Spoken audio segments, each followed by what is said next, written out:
The war in Ukraine has underlined the importance of space capabilities in a modern combat environment. At the recent Space Symposium on April 18th, multiple nations expressed the importance of an integrated space sector, using the Ukrainian war as an example.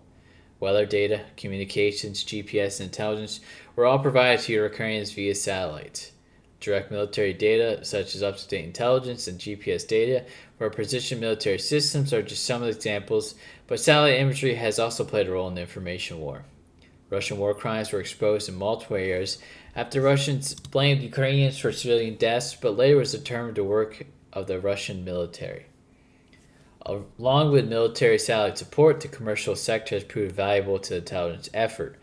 These assets have become targets of the Russian military, with cyber attacks on both Viasat and SpaceX's Starlink in an attempt to disrupt Ukrainian communication networks.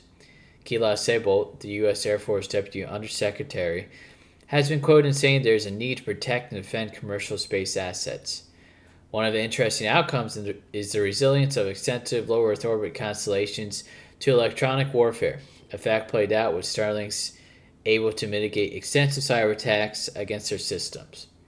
The war has highlighted an interesting argument for cybersecurity. The concept of operations for civilian imaging and communication satellites may see the role of cybersecurity downplayed, but the usage of these systems may not always be what's envisioned. It is important that these systems are robust in terms of cybersecurity because their assets are an important part of modern connected society.